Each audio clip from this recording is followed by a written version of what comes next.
Tonight, it's Season 2 of an all-new The Wrestling Show.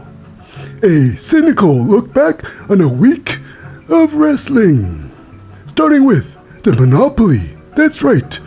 It is representing the corporation. It is AEW with Dynamite, then Rampage. Moving on to the WWE Universe, starting with NXT, the New Generation. Moving on to the flagship Raw, SmackDown, and finally the greatest wrestling out there. It is NXT UK.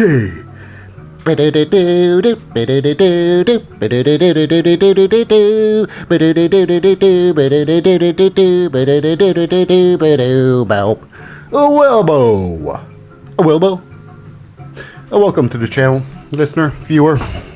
That's right, I am your host, Lip, and I am your cynical reviewer, looking back on our wrestling. We start off our show with the corporation.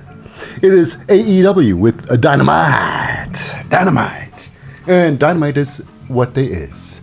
Starting off with a bang-era match. BRYAN Danielson, the starter.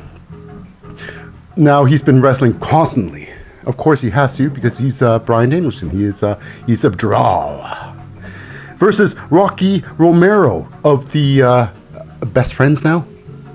Best Friends supporting him. Orange Cassidy with him. This was a my turn, your turn style match. You know, it seems very, I don't know. Very, well, nevertheless. It was done by submission. It was a good match in the fact that it was entertaining, of course. It's entertaining. It was great entertaining this time because usually Daniel Bryan has notorious for his 30-minute matches, Iron Man matches. He's great. But they're boring. They become nonsensical after a certain amount of time. Cut down to 20 minutes. Now 10 minutes. This match is just 10 minutes. With BRYAN Danielson with a big victory. The Tequila Sunrise, baby. Tequila Sunrise. Now, next up, we've got ourselves a Tony Schiavone. He's calling out the Inner Circle. For a little talky talk. What were they going to do? But before they can talk about the American Alpha, that's right, Dan Lambert and American Alpha comes out and beats them all up. That's right.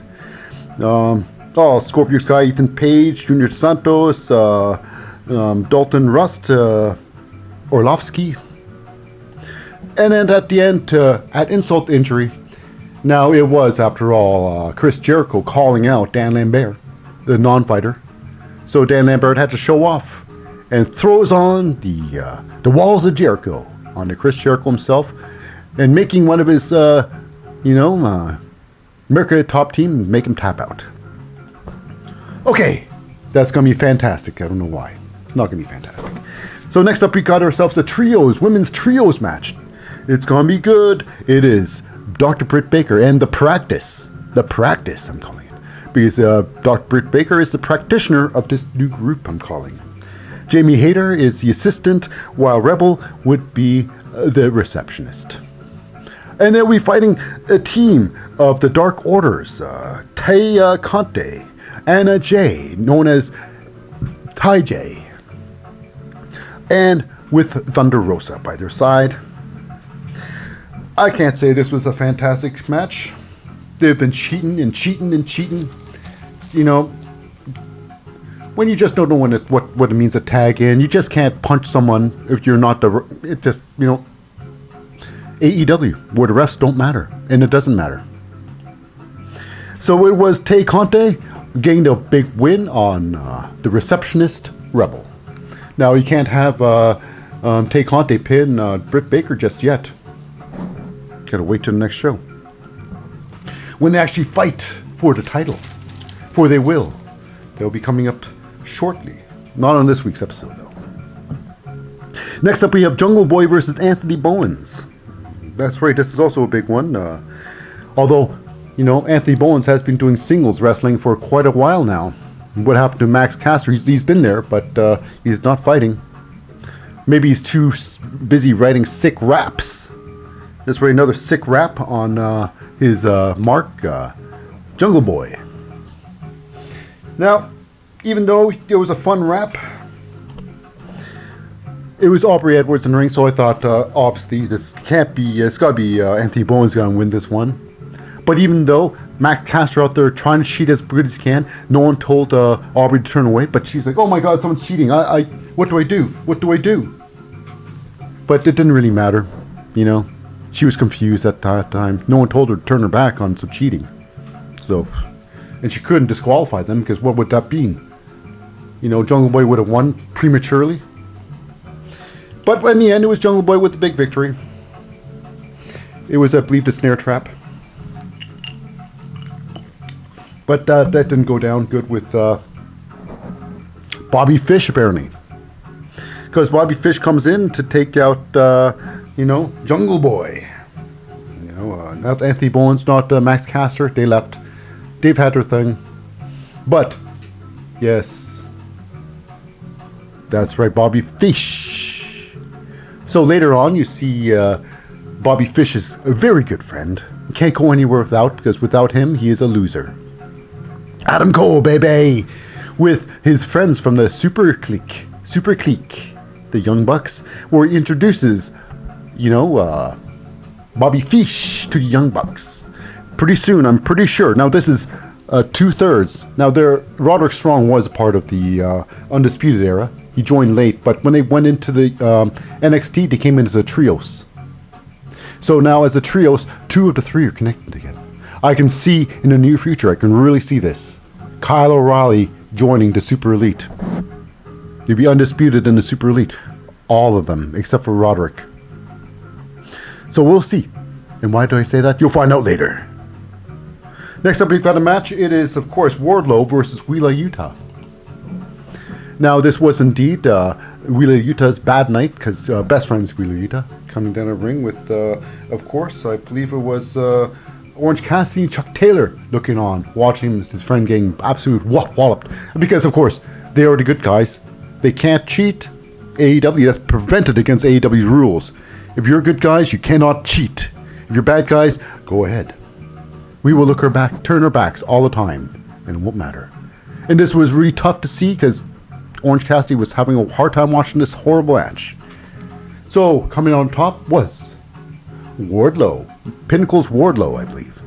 So Wardlow leaves. He's done with this. He's cleaned his hands off of this match. He's done. But here comes the good friends treating if you know, Wheeler Yuta's okay. But they got instantly attacked by the HFO. Comes in and beats them up. What a ride. So next up, we've got a tag team match. That's right. Wheeler Yuta. No. It is Leo Rush's first match back. That's right. His first match back in there. With Dante Martin versus Matt Sydal versus yet another tag team partner for Matt Sydal. He's going through a lot of tag team partners. I guess his brother is injured, so he can't go with his brother. So it is Lee Moriarty. I think Lee Moriarty's got some good skill. He can go into good things. I'm not sure what he can do in AEW. Well, as he'll be there for if he. Yeah, he did. I don't think do they even no. Does AEW even fire anybody? Even though they're doing nothing, they're adding so many people to the roster. How can they afford them? After all, you know, these WWE wrestlers, former wrestlers, probably getting signing with significantly less pay. So we got ourselves a good match here, but when it comes out, it was Leo Rush and Dante Martin with the victory. You know,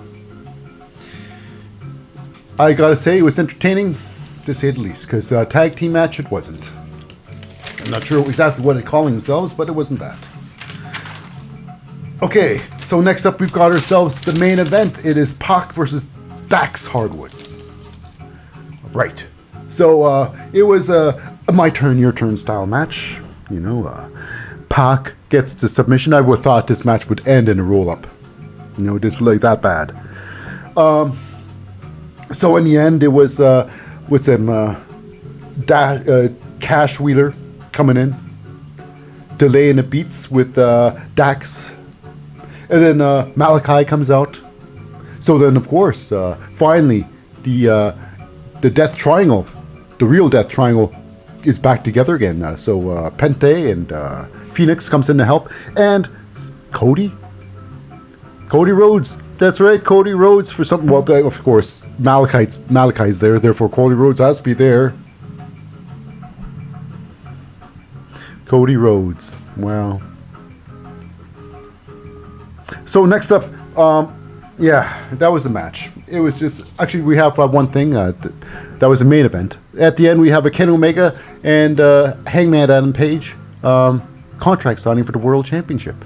Just when you think everything's good, you know, he gets Don Callis, beats up, Hangman Adam Page. You know, and then they get their old sign in blood. You know, how else could it go in AEW? Ends in color. Next up, we've got ourselves some Rampage.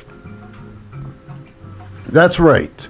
We've got Rampage. Starting with Jungle Boy versus Bobby Fish. After all, you know, Jungle Boy was just attacked by Bobby Fish. Now they're having the official match. So, it was Aubrey as a ref. So, anything can happen. Because she's the queen of turning her back, or just ignoring the fact that cheating's happening. But this is different, though. Not much cheating happening. They just fought outside the ring an awful long time. First time, they fought for about 1 minute and 40 seconds outside without a single count. With a single count. She didn't even bother counting. They didn't bother even going in to break the count because there was no count. Then he got out the ring in for approximately 1 minute. No count. So yeah, this is a wrestling where rules don't really matter. They're just there to count to 3 or make sure if you submitted. Is that bad? But with the snare trap, it is of course Jungle Boy with big victory over Bobby Fish. But before Jungle Boy can celebrate, it is Adam Cole who comes down to the ring. Of course, this is typical AEW. We just can't finish a match and carry on to the next segment. Because they always have to have the people running to the ring to fight. So Adam Cole comes in to help Bobby Fish beat up Jungle Boy. And then we got ourselves Christian Cage and Luchasaurus come in to help out Jungle Boy. Beating up Bobby Fish. Adam Cole escaping with his life. Next up, we've got Jade Cargill versus Santana Garrett, the official jobber of AEW. Now, Jade Cargill, I was wondering if that's her real name, or did she take that name? Is this a fake name that they've taken from the Canadian beef market? Cargill Industries, helping the world thrive. Now, who knows? She is big beefy lady. So this was basically a squash match for Jade Cargill. They took this outside the ring where you would think that this would be a match showcasing Jade Cargill. But it's actually not. Not about Jade Cargill, not about Santana Garrett. It was, in fact, about... That's right. It was about Velvet, Red Velvet. He was sitting in the audience in a weird spot too, in a corner spot. It was a weird plant. So they fought out there, out of all places, and it was sad. But like I say, Jade Cargill got the big victory. But somehow it was Red Velvet Rhodes who got the moral victory, who was never even fighting in the first place. Put the cake into Smart Mark's face. You know, you thought he was a smart Mark. Well, he's actually just a regular Mark. So next up, we've got a big match. Dante Martin versus Arya Daivari from the WWE. Can you believe it? Another WWE competitor. But Lio Rush, another WWE competitor, will not be there. He has some personal issues he's got to deal with.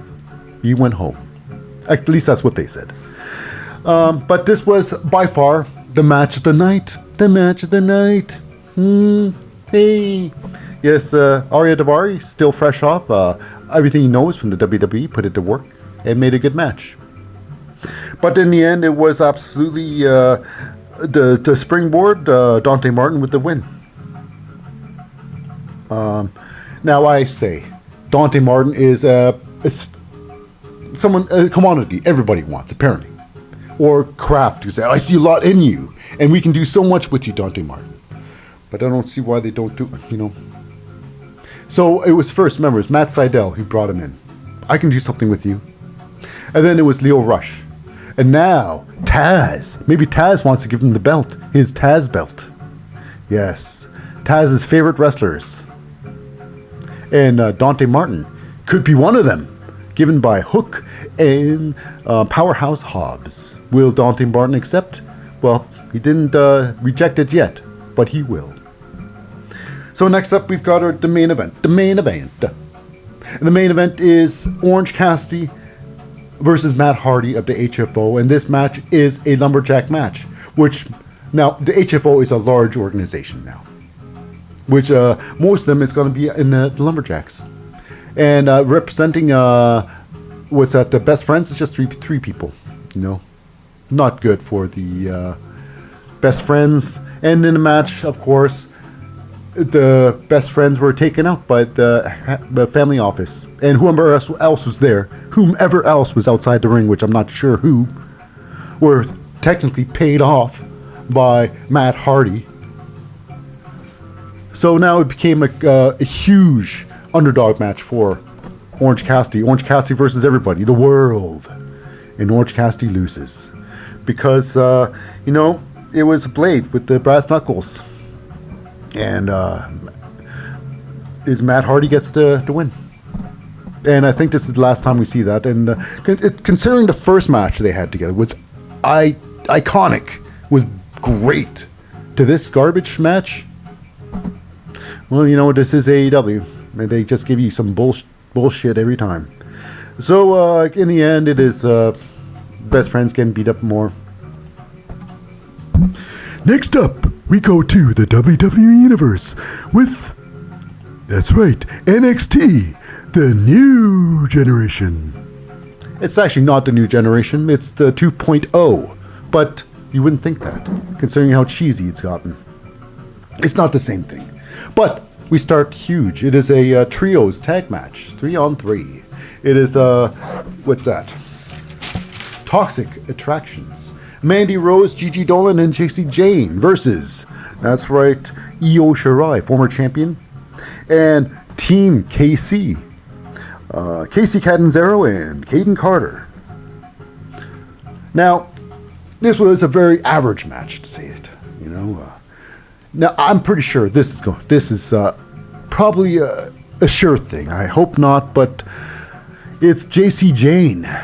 2 weeks ago, she did a tope suicida. Landed on her head from inside to outside. Landed on her head. She got removed from the match a couple weeks ago. This time, she tries to do a front roll through like a slingshot, outside to inside ring, doing a front roll. But she's just not committing herself to anything. So basically, it looks like she DDT'd herself on her head again. But it wasn't so bad. She finished the match this time. But I can see JC Jane doing some serious damage to herself in the future. Even though there's some big moves in the game match. You know. But it is Toxic Attraction with the win. Gigi Dolan, she gets the Crucifix Bomb, I believe it's called. Next up, we've got Io Shirai. No, it is Saray versus Kaylee Ray. Now, I gotta tell you, Toxic Attraction was taking their time leaving the ring area. And by the time Kaylee Ray was entering, she had to pass. That's right, Toxic Attraction. And on the way by, she and Mandy Rose had a good stare down. Who is the best? We all know who's the best. We all know. At least I do. It's Kaylee Ray. So Kaylee Ray, it was a pretty good match against Saray. Saray taking Kaylee to task, and Kaylee needs to be pushed, to show Kaylee's greatness. She needs to fight great wrestlers. Otherwise, it's just boring, because Kaylee just smashes people. And this one here with the KLR bomb, aka the Dory bomb, that's a big victory. And good thing too, because Kaylee Ray is one fantastic wrestler. I do appreciate her a lot. A lot. Next up, big one. It's the born again Joe Gacy. That's right. Versus Tian Sha's Boa. Now, Xia Li won't be with Boa anymore. After all, she's in Raw now. Or the main WWE, so she's not be joining. And not even sure what's going on with Mei Ling. She's gone too. So it's basically Tian Sha it's basically Boa by himself. But as usual, I don't know what's going on. With all the vignettes where Boa is like indestructible, he seems very destructible. It is born again Joe Gacy taking total control of this match until the mood changes. Lights turn red. It's very, very similar to the Finn Balor, or no, the Fiend. Like the Fiend, when the Fiend comes out. Or when the Finn Balor turns into the demon. He turned into crazy, just non-thinking Boa, who throws on this, I'm not sure what it is, some sort of chokehold, and it throws him out in the ring, so they're basically outside the ring, and he gets counted out. He gets the 5 count, and born again Joe Gacy with the big victory. He's all happy, even though he didn't really, it is what it is. So next up, we've got a tag team match. It is the Diamond Mine. It is Julius and Brutus Creed versus the newly put together tag team of Ichiman Shiro and Kushida. They're called Jacket Time. And whenever someone says, hey, take off your pants, you say Jacket Time. So, who's going to win? Will Brutus and Julius Creed win after their embarrassing loss to Imperium last week? Now, Jacket Time did a wonderful job, even though I'm not sure why they're called... Actually, I know why they're called Jacket Time. It's because Ichiman Shiro wears the jacket. Kushida never wore a jacket in the ring, although he wears a jacket... He used to wear a jacket to the ring before. I guess he went back to his old gimmick, because no one cares about new Kushida. Like Back to the Future Kushida. But in the ring, he didn't wear a jacket. But when it came down to it, it was the Creed brothers with a big victory. They tore off that damn jacket off Kushida. No, not the Kushida. Took it off Ichiman Shiro. Threw it away. Finished him off. How wonderful is that? But before Diamond Mine can come in and just beat them all up, Aussie Jones comes in to help out. Now this in turn will lead to another trios match. Aussie Jones and Team Jacket versus Roderick Strong and the Creed brothers from Diamond Mine, representing Diamond Mine. Now, what's with Mandy Rose and Toxic Attraction leaving the arena early? We done our stuff. We don't have to stick around. Let's get out of here. So on the way out, they meet up with Raquel Gonzalez, who's coming in late. I don't need to see the beginning of the show. What do I got to watch it for? I'm the former champion. So she comes in, passes them, says, keep my championship warm there. Mandy. So she comes out, she's got a chip on her shoulder because the only reason why she lost the belt was from Dakota Kai. Longtime friend, now close enemy. So she calls out Dakota Kai. Dakota, get out here now. I got something I got to tell you face to face. Dakota Kai comes out. The new look Dakota Kai. Now, before Dakota Kai can really get involved with Raquel, she too was attacked. That's right. Kind of weird that it was Cora Jade comes to attack Dakota Kai for some reason. Now, Cora Jade did lose to Dakota Kai last week. But why does she want... I can only assume that Trey Baxter was fired, so she's kind of frustrated with her boyfriend being fired, But that's just silly, though, isn't it? That's just silly. That's just a ridiculous view on it. So we have... now, who's going to fight Dakota Kai next? We got two people that want to take her out. So we got Raquel and Cora Jade saying, who's next? Who's next for her? Really, should be Dakota, not Dakota, but it's Raquel, considering they got the longer history, but who knows? Maybe they might fight next. Cora Jade looking absolutely beautiful there. Beautiful. So next up, we've got ourselves the veterans, the grizzled young veterans, trying to learn new techniques of winning, and cheating it is. So they cheated out a poor civilian for this credit card, a distraction technique, where they took a credit card and bought themselves nice dinners. This may be how they're going to start cheating for real in real wrestling matches. Can it be a clever cheat?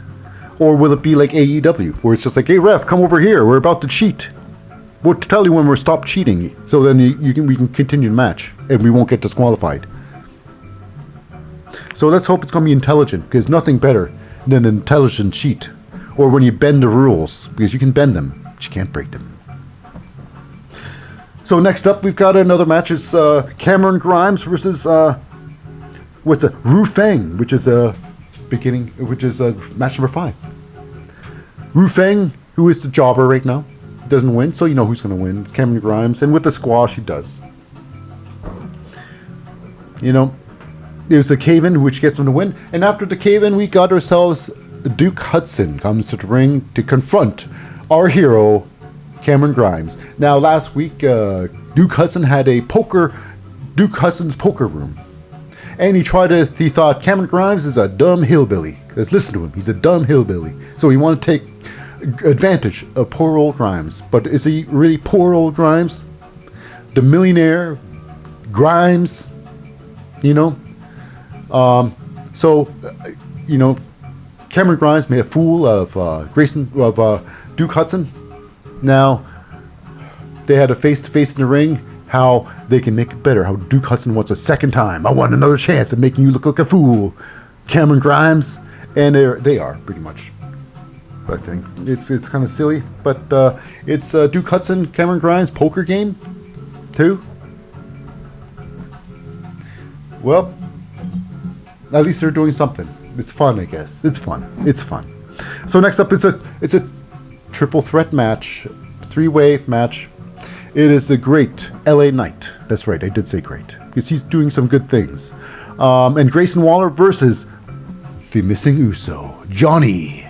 It is, what's the name? Solo Sikoa. Now, it was LA Knight trying to get that dummy Grayson Waller to get on the same page, take out Solo Sikoa. So then perhaps they can, I don't know, take out the X factor in the match, you know. But Grayson Waller, not knowing his head from his butt, he starts attacking LA Knight, making the perfect example for Solo Sikoa to win. And he done it with a wonderful Uso splash off the top rope. So here's to you, Solo, aka Johnny Uso, Solo Sikoa. So next up, we've got ourselves Legado del Fantasmas. Elektra Lopez being flanked by Joaquin Wilde and Raul Mendoza. You know? Whereas Los Santos, Santos Escobar. So I'm not sure where Santos Escobar is. He's not there. So it was Elektra Lopez versus Erica Yan. Don't have many pictures of Erica. But this doesn't matter. She wasn't really part of the match. Its outcome. It was a squash match. Elektra Lopez with the powerbomb finished. It's done. So after the match, she calls out Zion Quinn. Now Zion Quinn, last week, Robert Stone and the broken Robert Stone family. No, there's no such thing as that anymore. Robert Stone had a match with him where he brought him out of the shell. So people knew that he wasn't just a mindless fighter who he's good as dancing and that warrior dance and fighting. He's more than that. He can sing. He's got personality. He can dance. He can have fun. But this time, what kind of man is he? So I think he could be. I don't know. Something's gonna happen there because Santos Escobar is nowhere to be seen. He might be sick. Who knows? But it might be deeper than that. Of course, I am a guy who likes thinking things too much. So she invites him to Legado del Fantasma, He says, no, I do not want to be part of Legado del Fantasma. No. So Joaquin Wilde and Raul Mendoza try to attack him. He gets rid of them too sweet.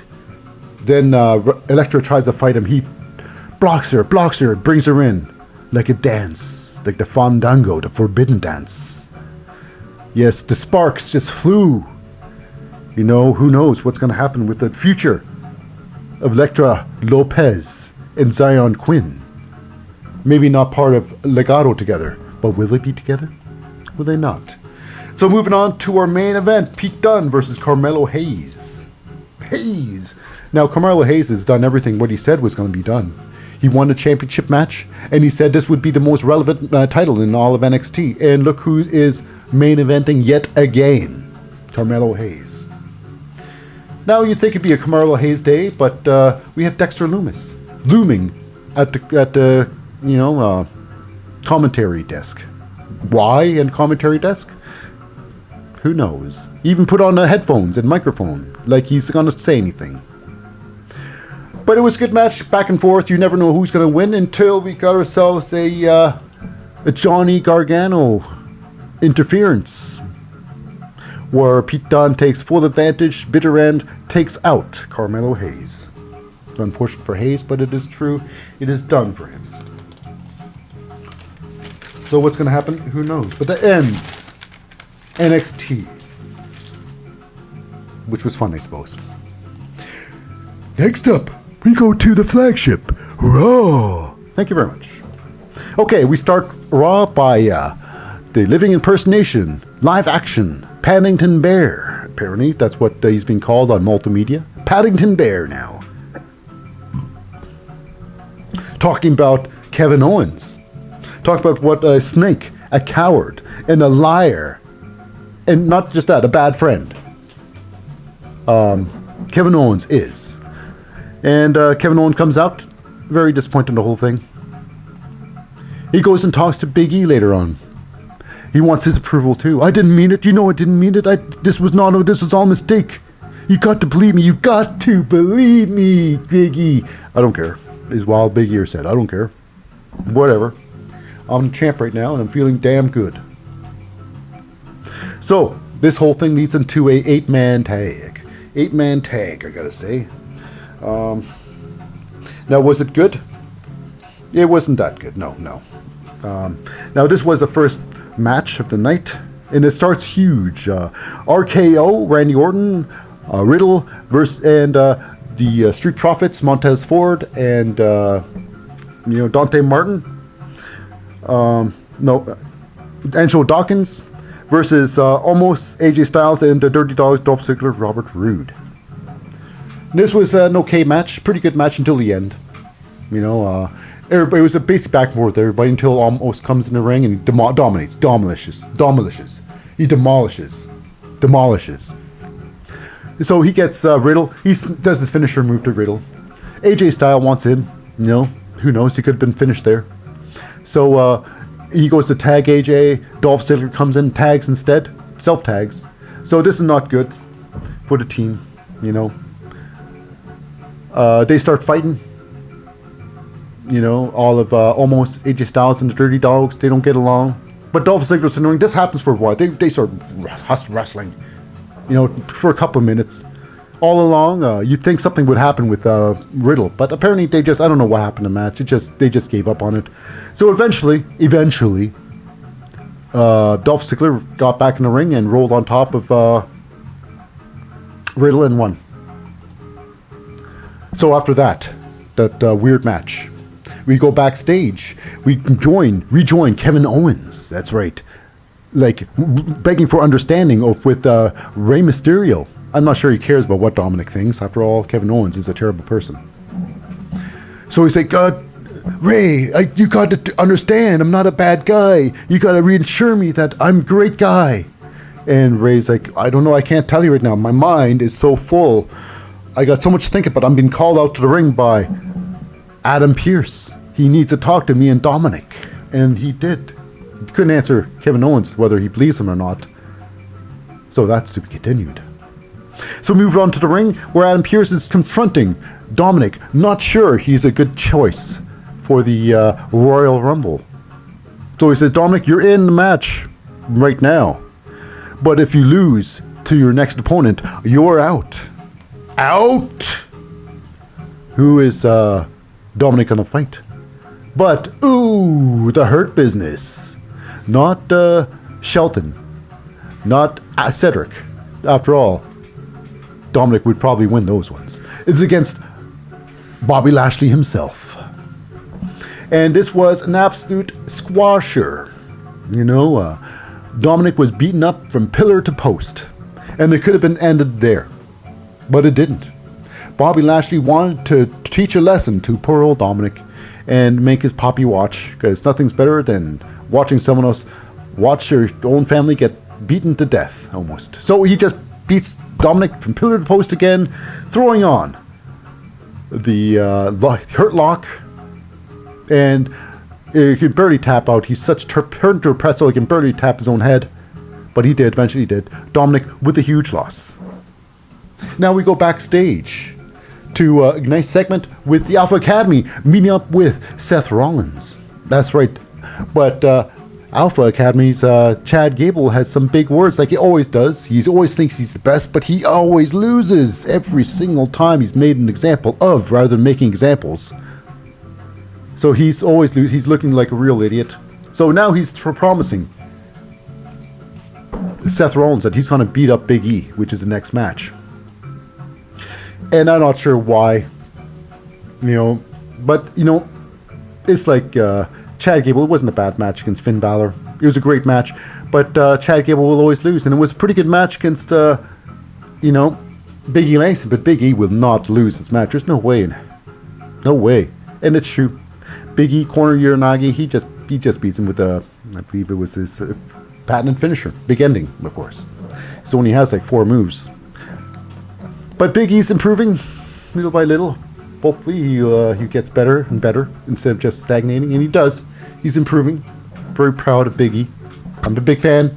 Don't get me wrong. At the end, it was Big E versus Alpha Academy's Otis. Stare down in a ring. This would be exciting. This is a Big E match for sure. This is the slap and meat. I guess that's what they say. 2 meaty men in a ring. Who knows what's going to happen? It's going to be pretty good. Otis is no joke in there. So next up, we've got ourselves a 24/7 match. In the ring, finally. Finally, Reggie's ready to compete. You know, I guess he needs, you know, it's like, Reggie's like Andre the Giant. You know, you just can't have too much Reggie, otherwise people get sick of Reggie. So you just got to slowly feed Reggie in, you know, all the tweens, you know. Can't have too much of Reggie at once. So here we go. This was a cluster of roll-ups. This is the roll-up. I always say roll-ups is the most powerful move in wrestling. Who needs a finisher when you can bypass a finisher and go straight to the roll-up? Easy peasy, right?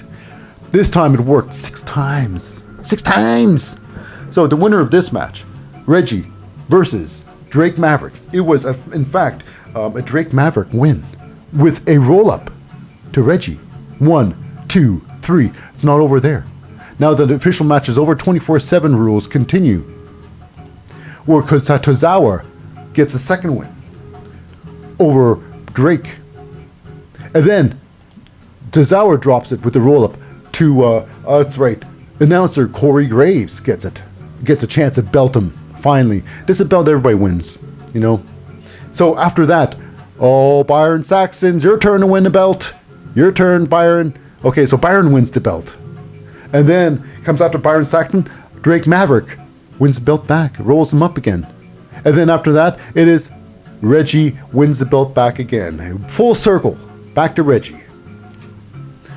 Wonderful, wonderful times. Next up, we got backstage. Sonya, Miss Abusing Power, and Adam Pearce talking about the women's, you know, Royal, you know,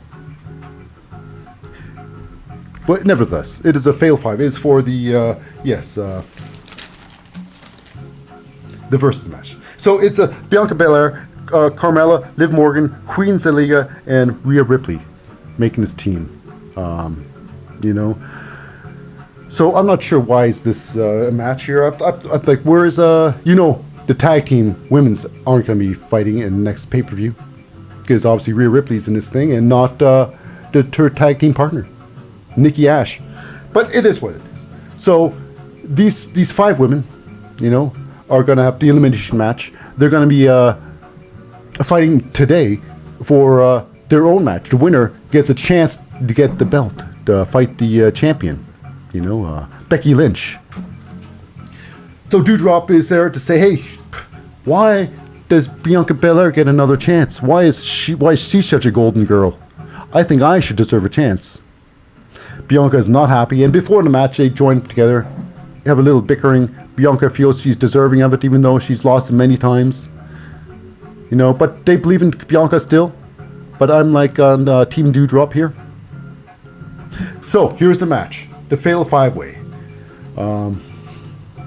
We got ourselves Rhea, Liv, Bianca, Queen Zelina, and Carmella.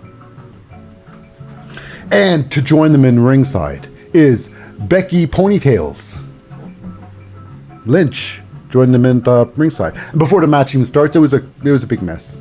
They all started fighting each other. It was it was entertainment. Then they got into the ring to do the same thing. They fought each other a little bit more. And before it looks like Bianca Belair, I had Bianca Belair to win this, But before Bianca can win this match, she was pulled out of the ring by Doudrop herself to lay the beats on. For then, this was impossible for Bianca to win this one. So, who comes out on top? Liv Morgan, probably the most beautiful woman in all of wrestling. Sorry, Carmella, you're not ugly, but you're not Liv Morgan. So Liv Morgan pointing to the next challenger. She wants the belt. And Becky, too many ponytails, Lynch, comes up and they have a little face-to-face. Who's going to win? You know what? I don't know. Liv Morgan, she's not going to win. She's just not. She's just not made to win this match. So this is a Becky Lynch match for sure. I'm sorry, but it is. I like Liv, but she doesn't know who she is yet. She still doesn't know who Liv Morgan is, what the marketable Liv Morgan is. So here we go. We got ourselves the wonderful main event match. It's Kevin Owens versus Seth Rollins. Now, this was an okay match, Seth Rollins and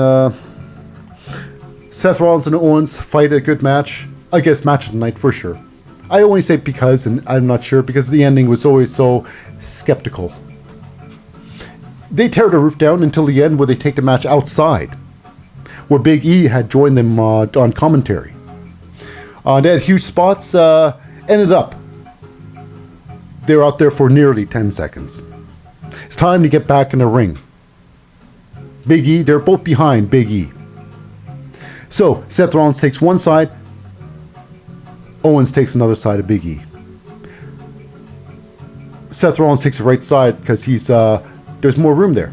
So he takes that side in the ring. Kevin Owens takes the wrong side, bashes him in a commentator desk. He does not make it in time, counted out. He gets upset. And he proves everything Seth Rollins was correct on. Even though it should have been Sami Zayn telling Big E what's what. But it's Seth Rollins telling the truth about Kevin Owens being a snake in the grass. So he takes his anger out on Big E. Is he your friend? Did Big E really mean to block you? Or did you just run into Big E because you're a big imbecile? So nevertheless, Kevin Owens takes all his frustrations on Big E, beating him down and coming back for more. Now, I guess Kevin Owens does prove Seth Rollins to be correct. Next up, we go to SmackDown. That's right, SmackDown, when we start big. It is a in-ring thing where we keep the Survivor Series team of SmackDown with a little get-together. It is Shotzi, Natalya, Baszler, Aaliyah, and Sasha Banks as the team leader. So we have Naomi joins the ring, and when she joins the ring, they all fight. But this leads us to our first match. It is a tag team match, 6-woman tag team match, which was exactly Natalya, Shayna B. No, there were 3 B's in this match. Can you believe it? SBs, not just B's. They're SBs. 3 SBs. Shayna Baszler, Shotzi Blackheart, and Sasha Banks. Wow, 3 initials, same. But it is Natalya, Sasha, Shotzi, one team. Sasha, Aaliyah, and Naomi, the other team.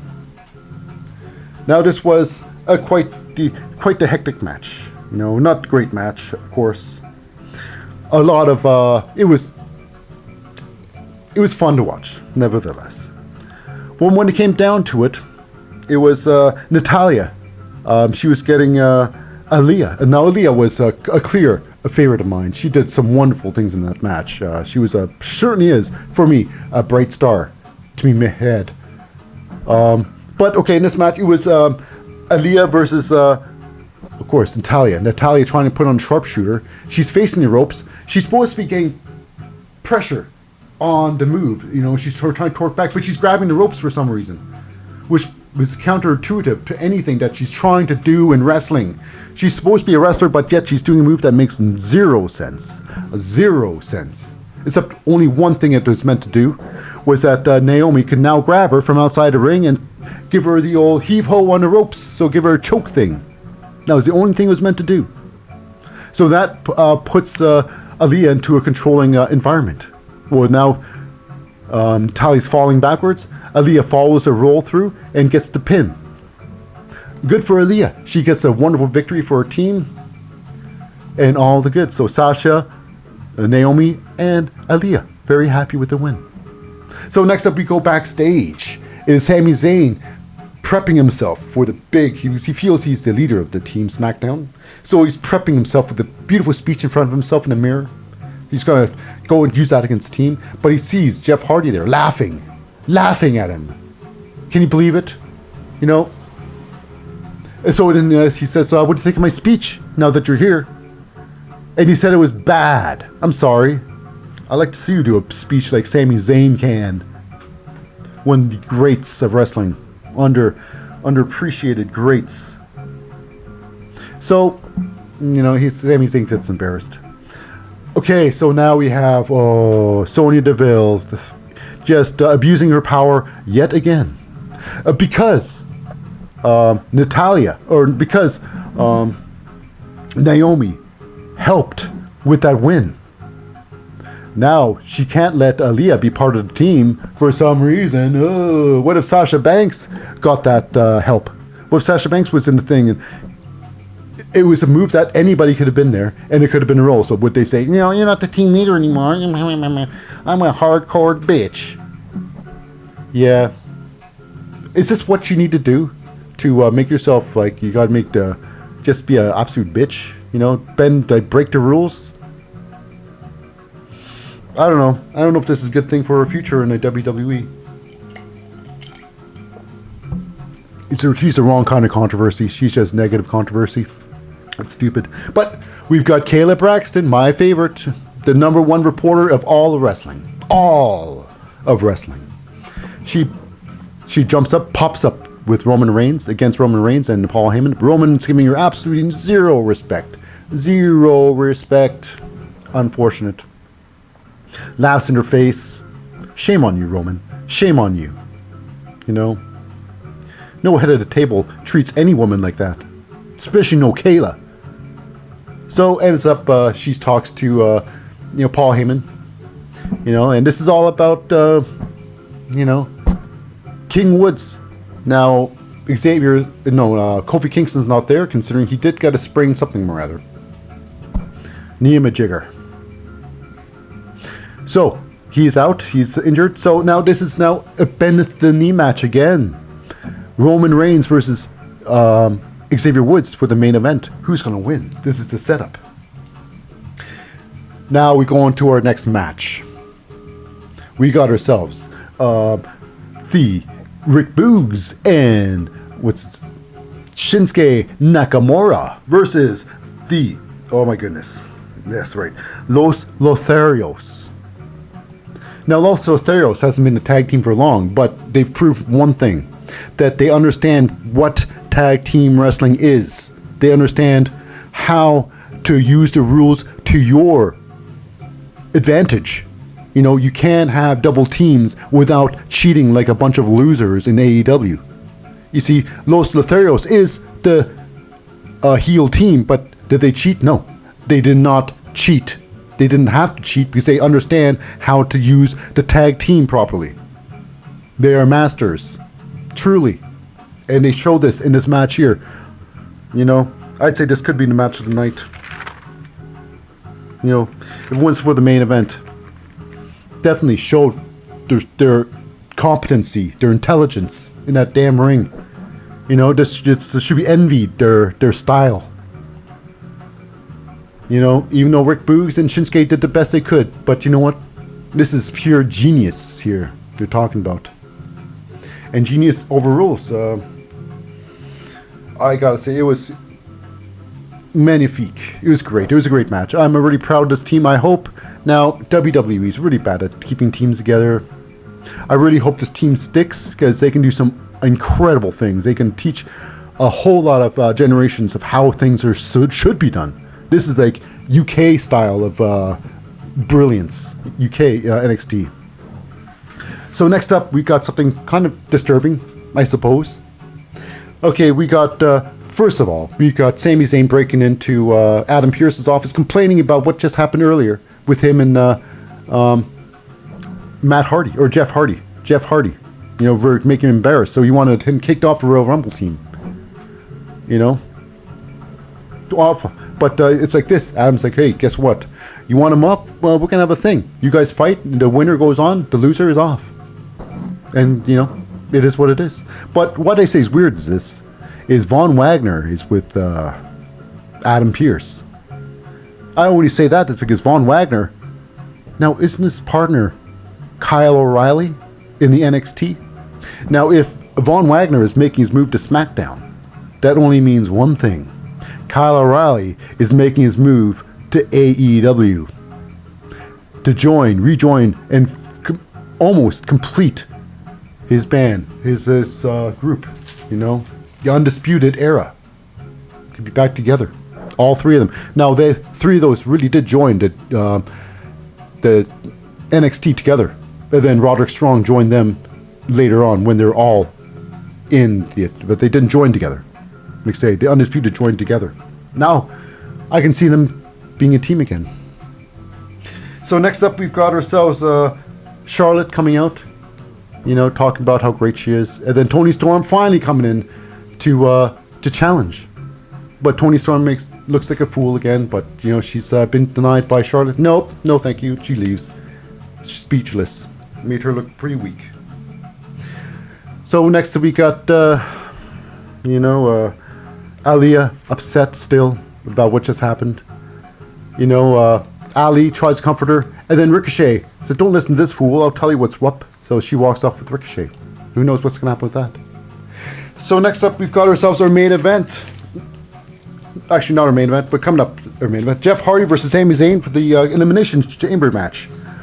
That's right, Elimination Chamber. And whoever wins this moves on to Elimination Chamber. And loser gets out. But this was a great match. Hands down, it was a great match. Jessica Carr was their referee. And this funny thing, Jessica Carr was Sami Zayn's referee for a second time. Sami Zayn's match. He tried to cheat by putting his feet on the rope and he failed. He got caught, eventually leading to a swanton to his loss. And finding out that he's no longer part of the Survivor Series match. It's pretty heartbreaking. Sami Zayn. One of my faves. What's going on? So next up, we got Caleb Braxton meeting with Ridge Holland, talking his love for Sheamus. Then we got Cesaro coming in saying, you know who Sheamus is? Think Man. And he said, well, we will be partners. We be great partners, Ridge Holland said. But what about Sheamus? Does Sheamus want to be in a tag team? I don't know. Let's see what Sheamus wants to say. So next up, we got the King of the Ring Bend at the Knee match. It is Roman Reigns versus King Woods. No, Kofi Kingston there. It was a match I couldn't believe it because Roman Reigns did not dominate, not at all. This was, in fact, Xavier Woods' match. And he is very confident in here, considering he did throw the limit breaker elbow. Could have won the match. But it came out, the Usos come out, and they beat up King Woods. It's unfortunate. So right now is Jimmy Uso and Roman Reigns need to bend the knee to Xavier Woods. But they steal a crown. So the Bloodline, they're bound to the New Day. But this carries on. When is yeah. But we're gonna move on to next up. We're going to the greatest of all NXT UK. That's right. We start with Nathan Frazier and Mark Andrews, who I thought should be best in AEW. But today, what a great pairing! A great pairing! What a wonderful match! I'd say match of the night, hands down. Mark Andrews puts on his best with a wonderful schoolboy counter pin. That's right. It was Nathan Frazier going for the pin, but Nathan Frazier, he couldn't win over the sly Mark Andrews with a clean victory. 4-star. Good match. Next up, we got Pretty Deadly trying something new. They are going out with a vignette with the team of Magic Mike and the team. Who knows? I don't think they're learning new wrestling moves. I can only assume that their intro is going to be really dangerous. So look out, ladies. Here comes Pretty Deadly and guys who like guys. But Pretty Deadly, I'm not sure. But I guess they made Magic Mike team very proud. But Pretty Deadly, hopefully you'll be defending those tag team champions sometimes again this year. But it is November. They probably won't defend it till next year. So next up, we've got ourselves, Stevie Turner versus Danny Luna. This is a big subculture day. 2 matches out of 3 subcultures. Danny Luna showing her power. Stevie Turner, unfortunately, she's doing nothing but losing. But Danny Luna just overpowers, Stevie Turner with a power bomb with the win. Now I gotta say, Nia Samuels, I think she could be doing more with that damn interviewing thing. She's got to do more studying on her subjects. When she talks about them, she got to talk about them and then turn the subject onto herself. She's got to be interested in them and then turn the whole thing about Nia. She's doing it all wrong. It sucks, but she's in the UK. They can turn it around. You can turn it around. Unlike this last match, was the main event. It was a 4-way tag team match for the right to get the belt. It was fun to say the least. A lot of action happened in the match. It should have been a mini tournament, really. To stretch this out a bit, a mini tournament would have been fantastic. But no, they had to get things done, right quick, for some reason. But we got Mustache Mountain with a big win, coming back on top. Is Trent Seven and Tyler Bates. Tyler Bates after losing the Heritage Cup. But I guess, all is forgiven and forgotten. Tyler Bates and Trent Seven are back to normal as Mustache Mountain taking on perhaps being the world champion yet again. And speaking of yet again, we're going to have a special episode with 2 pay-per-views coming up, I believe on Hump Day. Hopefully I'll have it on Wednesday. Or a little bit sooner. But I have been your host, Lip Drip, aka Tetsu Omega. Signing off for this week. Thank you, listener, for sticking around for the very end. Bye-bye now.